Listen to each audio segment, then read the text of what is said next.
আজকে এমন একটা স্টক নিয়ে আমরা আলোচনা করব যেটা আইটি সেক্টরে মার্কেট লিডার, অথচ সেই কোম্পানির স্টক 40% ডিসকাউন্ট অর্থাৎ নিচে নেমে এসেছে। এটা কি আমাদের জন্য সুবর্ণ সুযোগ, নাকি এর মধ্যে রয়েছে অন্য কোনো গোপন রহস্য? কোম্পানি কি কাজ করে? কোম্পানি মূলত সফটওয়্যার ডেভেলপমেন্ট এবং সেটা দেখাশোনা করে। যেমন বড় বড় কোম্পানির যে সমস্ত সফটওয়্যার লাগে সেই সমস্ত সফটওয়্যার তারা তৈরি করে দেয় এবং সেই সমস্ত সফটওয়্যার তারা নিজেরাই দেখাশোনা করে এবং সাইবার সিকিউরিটির মতো কাজ তারা কিন্তু করে থাকে। বর্তমানে সবথেকে যে ট্রেন্ডিং অর্থাৎ জেনারেটিভ এআই নিয়েও তারা কাজ করছে। যেমন বিশ্বের সবথেকে বড় ব্যাংক জেপি মর্গান তাদের কাস্টমার, ওয়ালমার্ট তাদের কাস্টমার, এই ধরনের প্রায় 500 কোম্পানি রয়েছে তাদের কাস্টমার। তারপরেও এই কোম্পানির স্টক 40% নিচে এসছে। এর একটাই কারণ, বাজারে ভয় কাজ করছে। আর্টিফিশিয়াল ইন্টেলিজেন্স আসার পর অনেকে মনে করছে যে এই কোম্পানিগুলোর কাজ কমে যাবে। আমেরিকায় সুদের হার বাড়ায় এই ধরনের কোম্পানির উপরে অনেক চাপ সৃষ্টি হচ্ছে। আমরা সেদিকে দেখব না, আমরা কোম্পানির ফান্ডামেন্টাল কি বলছে সেটা দেখব। আমরা দেখব কোম্পানির বিদেশি ইনভেস্টর কিরকম রয়েছে, ডোমেস্টিক ইনভেস্টর কিরকম রয়েছে। তো চলুন আমরা আগে কোম্পানির ফান্ডামেন্টাল অ্যানালাইসিস করি এবং ভবিষ্যতে কি এই কোম্পানি মাল্টিব্যাগার রিটার্ন দিতে পারবে সেই নিয়ে আমরা আজকের ভিডিও শুরু করছি। আপনারা ভিডিওটি শেষ পর্যন্ত দেখবেন। কোম্পানির নাম হচ্ছে tata consultancy services limited. Market cap হচ্ছে 9,91,008 কোটি। বর্তমানে দাম রয়েছে 2629 টাকা।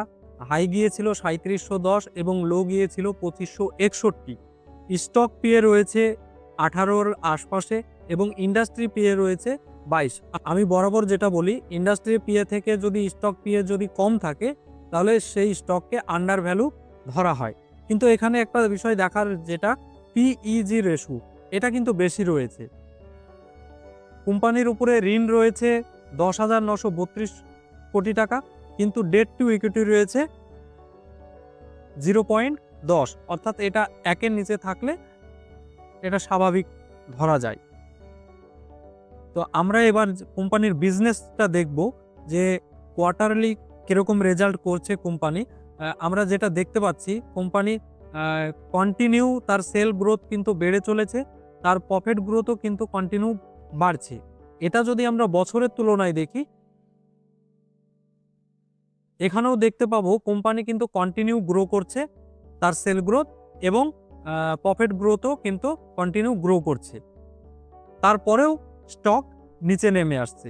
আমি আগেই বলেছি যে আর্টিফিশিয়াল ইন্টেলিজেন্স আসার পর থেকে মানুষের মধ্যে একটা ভয় কাজ করছে। এখানে আমরা যদি এবার শেয়ার হোল্ডিং প্যাটার্নটা একবার দেখি, তো আমরা এখানে দেখতে পাবো 71.77% প্রোমোটারের কাছে রয়েছে।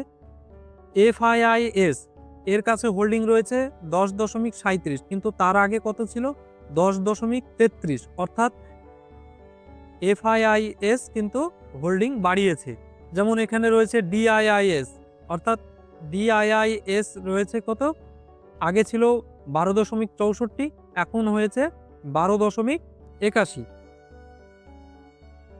কিন্তু যেটা দেখার বিষয়, পাবলিক দেখুন সেপ্টেম্বরে ছিল 5.21%, কিন্তু সেটা ডিসেম্বরে হয়ে গেছে 4.98%। অর্থাৎ এখানে পাবলিকের হোল্ডিং কিন্তু কম হচ্ছে এবং এবং হাই এডুকেটেড এবং মিউচুয়াল ফান্ড বা বিদেশি ইনভেস্টররা কিন্তু তাদের স্টক কিন্তু এখানে বাড়াচ্ছে। নিশ্চয়ই তো কোনো না কোনো কিছু ভালো খবর রয়েছে, তাই তো মিউচুয়াল ফান্ড তারপরে বিদেশি ইনভেস্টররা এটার উপরে ইন্টারেস্টে নিচ্ছে। আমরা যদি এবার চার্ট প্যাটার্নটা একবার দেখি, আপনারা, এটা হচ্ছে টিসিএস কোম্পানির চার্ট। আপনারা দেখতে পাবেন যে কোম্পানি একবার এখান থেকে হাই গিয়ে একবার নিচে নেমেছে, আবার হাই গিয়েছে, আবার নিচে নেমেছে, তারপরে একটা লম্বা ব্রেকআউট দিয়েছে, তারপরে আবার নিচে নেমেছে, তারপর আবার হাই গিয়েছে, আবার নিচে নামছে। তো কোম্পানির এই লেভেলটা একটা স্ট্রং সাপোর্ট জোন। এখান থেকে একটা কিন্তু বাউন্স ব্যাক দেওয়ার কিন্তু সম্ভাবনা রয়েছে। আবার এটা যদি ব্রেক করে তাহলে কিন্তু পরবর্তী এইটা কিন্তু একটা স্ট্রং সাপোর্ট। তাই আপনারা যারা বাই করবেন মনে করছেন তারা এই জায়গা থেকে আস্তে আস্তে শুরু করতে পারেন, একবারে কিনবেন না। এই সাপোর্ট জোনের কাছে বিষয়টা নজরে রাখবেন এবং ধীরে ধীরে স্টক কিনতে পারেন। আর ইনভেস্ট করার আগে অবশ্যই আপনার নিজস্ব অ্যানালাইসিস করবেন। আপনি আপনার ফাইন্যান্সিয়াল অ্যাডভাইজারের সঙ্গে কথা বলবেন, তারপরে আপনি ডিসিশন নেবেন। আমি কিন্তু আপনাকে ডাইরেক্টলি কোনো ইনভেস্ট করার পরামর্শ দিচ্ছি না, আপনার সম্পূর্ণ ব্যক্তিগত ব্যাপার।